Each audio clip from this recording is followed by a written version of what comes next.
watch this video. The Shanghai Cooperation Organization. We can chew gum and walk at the same time. All right. Let me ask you something you have canvassed before. You've been asked about previously that India's simultaneous active engagement of groups like the Quad, along with groupings like BRICS, which are seemingly contradictory groupings. Your response has consistently been that India is able to walk and chew gum at the same time. And of course, the ability to understand all nations and work with all parties is vital.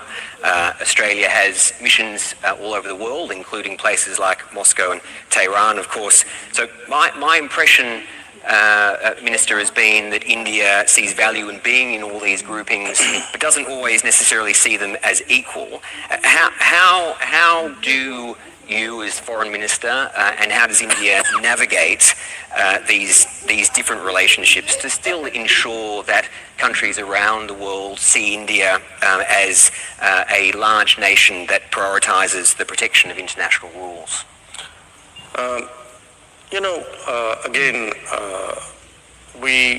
History, political culture,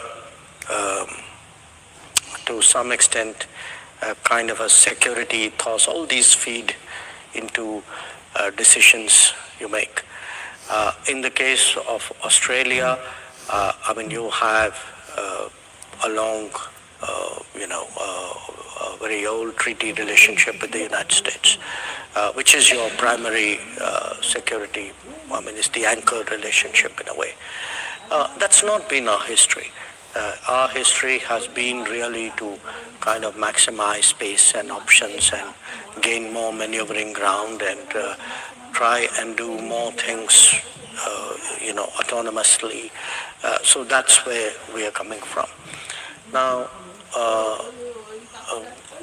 given that it's natural today when actually the world is much more fragmented, when in one sense clearly much more multipolar, much more complicated, that it's not easy to say today, okay, these countries are on that side and those countries are on that side. There's a lot of cross holdings in a way, and given all that, we do think that the ability to in fact not just the ability, the strategy to have a presence in different groupings and develop working combinations with different countries, because each one of them has a logic of its own, and I would